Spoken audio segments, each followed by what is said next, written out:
Bonjour, bienvenue dans cette session partage pour un texte aujourd'hui tiré de La beauté de l'amour de Jiddu Krishnamurti. Plus il y a de sérieux intérieur, plus grande est la maturité.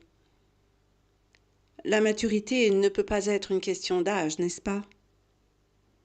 Il ne s'agit pas de récolter un tas d'expériences ou d'entasser des connaissances. La maturité à laquelle je pense n'a rien à voir avec l'âge et le temps. Elle naît avec cette qualité de sérieux. Cette maturité ne peut se produire que dans une connaissance de soi plus ample et plus profonde.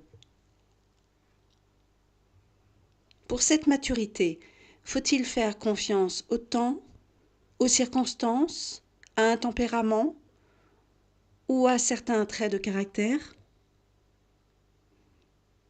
Un fruit qui mûrit l'été pour tomber à l'automne a besoin de temps, de nombreux jours de pluie, de soleil, de nuages et de froid.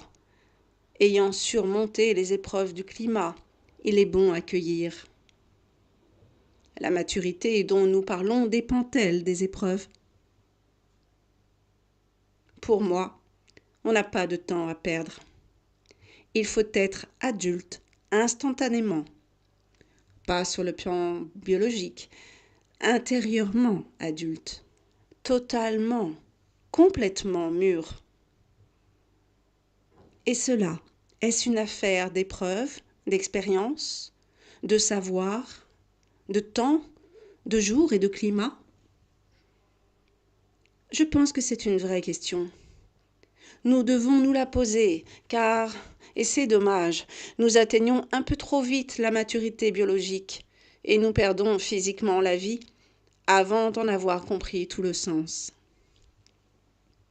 Nous passons nos jours à regretter, à nous souvenir, à nous fabriquer des images de nous-mêmes. Cela va-t-il nous donner la maturité?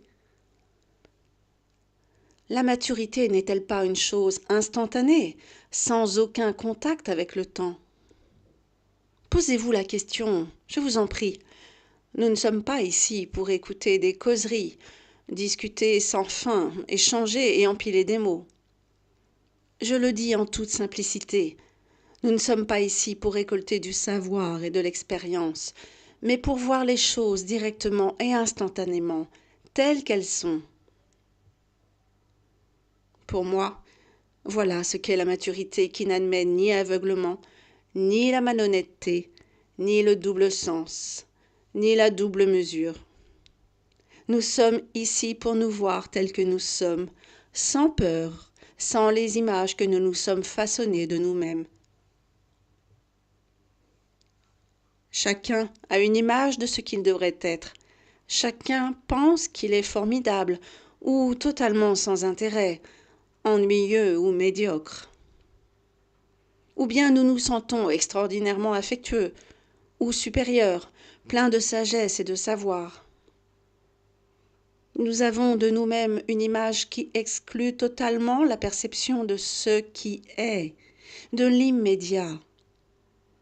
Il y a conflit entre l'image et ce qui est. Et pour moi, la maturité est un état qui ne connaît pas d'image, où seul existe ce qui est. Dès lors, il n'y a plus le moindre conflit. Un esprit en conflit n'est pas adulte. Que le conflit affecte la famille ou qu'il nous affecte nous, nos désirs, nos ambitions et notre épanouissement. Le conflit, à n'importe quel niveau, indique toujours un esprit qui manque de plénitude, de maturité, de clarté. Un esprit qui cherche sans cesse, qui exige et qui espère. Comment ce genre d'esprit pourrait-il mûrir? Dans cette discussion sur la peur, rappelons-nous qu'il ne s'agit pas d'une peur précise qui nous tient, mais de la peur elle-même dans ses diverses expressions. Le désir change d'objet, Quand on est jeune, on désire toutes sortes de choses attrayantes, plaisantes et sensuelles. Quand on vieillit, le désir change d'objet. Il est de plus en plus complexe. L'objet change, mais le désir est toujours le même. De même, ici, c'est de la peur qu'il s'agit, non de la mosaïque des peurs. Souvenons-nous bien qu'il faut considérer la peur tout entière, non ses fragments. On peut avoir peur du voisin, de sa femme, de la mort, de la solitude, du vieillissement, de ne jamais avoir aimé ou de ne jamais connaître l'amour. Il se pourrait qu'on ne connaisse jamais ce sentiment d'abandon total, car c'est dans l'abandon total de soi-même qu'est la beauté. Ne connaissant rien de tout cela, on a peur. Peur du connu et peur aussi de l'inconnu. On doit considérer la peur tout entière, pas nos peurs particulières. Eh bien voilà pour ce texte dans lequel Jiddu évoque l'entièreté de l'expérience, la globalité, l'unité de l'expérience face à un découpage par scène ou par chapitre tel que nous l'opérons souvent ici dans le cadre de notre existence terrestre. Il fait une analyse du désir et de la peur, et selon les mosaïques à travers lesquelles l'un et l'autre s'expriment. Le désir, lorsqu'il est fractionné, lorsque l'on a plusieurs désirs, perd de sa puissance, puisque l'énergie dans laquelle se situe le désir est fractionnée en autant de buts à assouvir. À l'inverse, la peur, lorsqu'elle est divisée et qu'elle se démultiplie, elle gagne en puissance. Toutes ces peurs s'ajoutent, s'agglomèrent, pour finir par former une grande peur insurmontable. Alors pourquoi, dans un sens, cela atténue et dans l'autre, cela amplifie?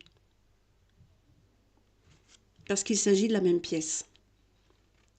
La face désir et la face peur sont les deux faces d'une même pièce. Elles sont les faces d'une pièce de monnaie, la monnaie dont nous nous servons pour côtoyer ce monde, ou ce que l'on nomme comme tel. Et comme tous les axes complémentaires, ils ne s'annihilent pas, ils se renforcent, ils se complètent. Là où il y a plus de lumière, il y a moins d'ombre. Là où il y a moins d'ombre, il y a plus de lumière.